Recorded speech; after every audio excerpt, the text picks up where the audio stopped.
Quando ela soube que eu estava voltando para o Brasil, me convidou para o primeiro festival de palhaçaria feminina no Rio de Janeiro. E lá, na frente de todas as mulheres que faziam palhaça, quando eu fui contar a minha história, foi que elas falaram para mim: preconceito, você viveu um preconceito. E até então,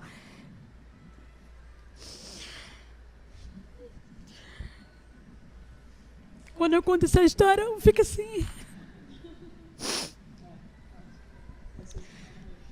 Até então eu não sabia. E de pioneirismo também. Você, como uma das pioneiras do circo, para você, quando você começou, eu acredito que você não tinha tantas referências, né?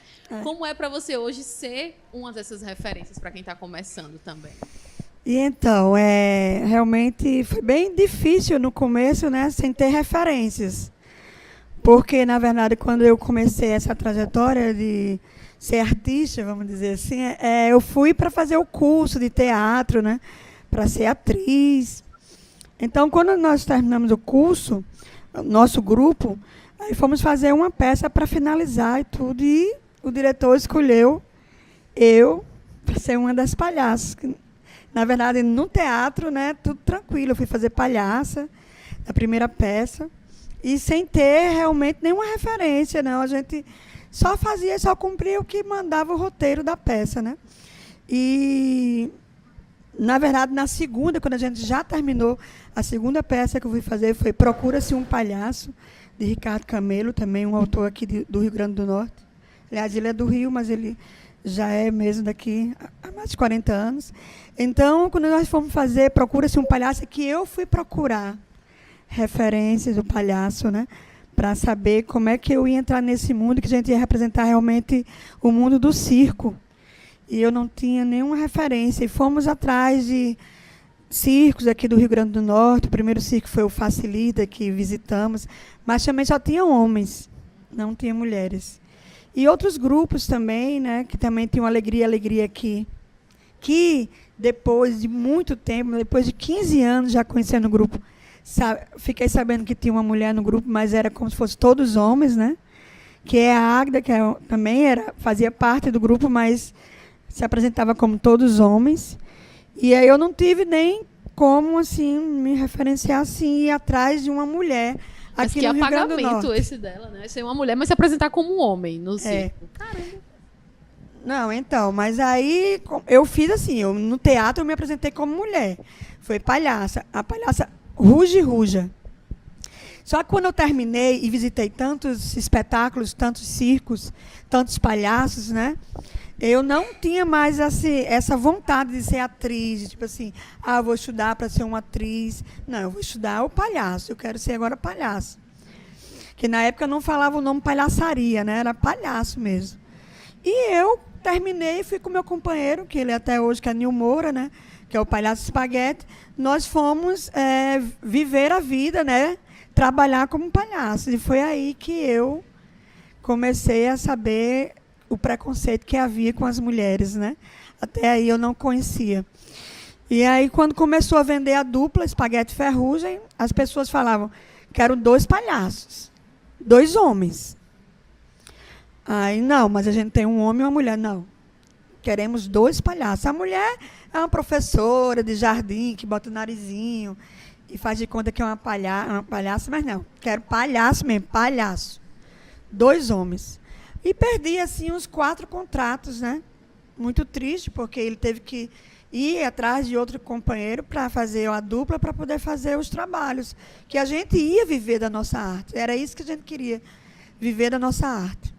Quando chegou no 4º trabalho perdido, eu falei assim, não, amanhã, falei para a pessoa que vendia nosso trabalho, né? Nossa produtora, Conceição, eu falei, amanhã você vai ter 2 homens trabalhando. E aí eu fui para frente do espelho, comecei a me montar como homem, né?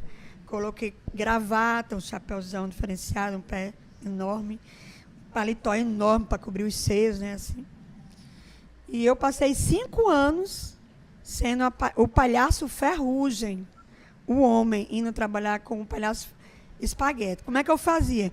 Eu chegava no local já pronta, entendeu? Espaguete ia como Nil, ia lá, se arrumava no camarim do espaço. E eu ia depois chegar na hora, como Ferrugem. Então, aqui no Rio Grande do Norte, eu fingi para todo mundo, até TV, rádio, entrevista. Eu sempre, ou o espaguete ia só, e Ferrugem estava sempre trabalhando em outro local, não podia vir, ou eu chegava já pronto. Então, eu só fui descobrir isso, que eu estava passando por preconceito, quando eu fui para o meu primeiro festival de mulheres, né? Palhaçaria Feminina, no Rio de Janeiro, que foi as Maria das Graças, que me convidou, mas depois que eu já tive uma estrada, já na palhaçaria, já tinha ido para a Suíça, para a Alemanha, para a Itália, para a Bélgica, me apresentei nesses lugares todos. Quando ela soube que eu estava voltando para o Brasil, me convidou para o primeiro festival de palhaçaria feminina no Rio de Janeiro. E lá, na frente de todas as mulheres que faziam palhaça, quando eu fui contar a minha história, foi que elas falaram para mim: preconceito, você viveu um preconceito. E até então,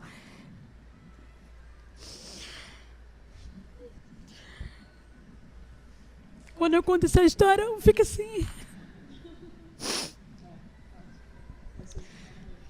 Até então eu não sabia. Eu estava vivendo para manter a minha vida, né? E muitas mulheres chorando e homens chorando. O que é isso, gente? Por que isso? Aí eu me reconheci, né? Uma mulher que passou preconceito na profissão que escolheu. Mas eu já tinha ido para outros países, né? E fui muito bem recebida como palhaça. Fui contratada. O meu passaporte é como clone, né? Contrato, tudo. E no Brasil tinha isso. E eu não sabia que eu estava passando por isso. Depois é que foi as meninas pesquisarem que era a primeira palhaça nos picadeiros. Também eu não tinha essa noção. Eu era a primeira palhaça nos picadeiros. E depois que eu participei do 3º festival de palhaçaria feminina, foi que encontraram uma história também de uma mulher, que é a Chamego, a palhaça Chamego, que teve que ser homem também nos anos 50, para se apresentar nos picadeiros dos circos. Só que eu continuei sendo pioneira, assim, como mulher, porque eu já estava de mulher, como palhaça nos picadeiros do circo. A Chamego ainda, ela realmente não chegou a ter que mostrar que era uma mulher. Ela realmente partiu sendo palhaço Chamego, e eu continuei sendo a pioneira, a mulher mostrando toda, né, os laçarotes, né, o feminino em cena. Mas depois que eu passei um tempo, eu quase perdi minha voz, né? Interessante que eu estou aqui nesse podcast sobre as vozes femininas, e eu só fui descobrir que eu era mulher para todos quando eu perdi minha voz.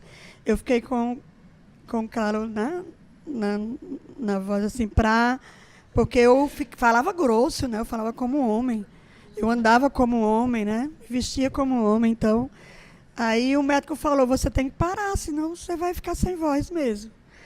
Aí eu parei e eu me mostrei, realmente. Mas eu tive uma sorte muito grande, porque o Palhaço Ferrugem, todos de Natal já amavam o meu trabalho. Quando eu mostrei que eu era uma mulher, foi muito bem aceita. E assim eu continuei o meu trabalho, indo para os festivais, né, e abrindo uma primeira escola de circo aqui de Natal. E depois também o Circo Gros, que eu viajei para trabalhar na Suíça, na Alemanha, né, para poder realmente ter o financeiro para abrir o nosso primeiro circo. Abrimos o circo Teatro Caramelada, lá no Museu Câmara Cascudo, em parceria com o FRN. E depois veio o Circo Grock, que é a nossa paixão, nosso filhote agora, que já faz 20 anos de vida. É isso. Caramba, a gente senta aqui e não espera que vai ouvir cada coisa, né, gente? Eu estava pensando em quantas maneiras diferentes o patriarcado é capaz de nos ferir, que a Olga estava comentando aqui, que foi uma baita violência o que você viveu. Com certeza. Foi tão violento que demorou até para você perceber. Né? Você precisou de se cercar de vozes femininas exatamente para perceber o quanto isso foi cruel com você, né? Você se emocionou, a gente também se emocionou. Daqui, ouvindo você falar, você ia comentar, né, Ranja? É, que é velado, né? A invisibilidade é programática, né, do patriarcado. E nós nascemos e somos educadas para tal. Então, nós normalizamos. Nós normalizamos o socialmente referendado é o normalmente referendado. Então, a gente vai, digamos, sendo moldado sob essa forma. E aí você foi levada e há muitas formas do patriarcado nos engessar e nos vender.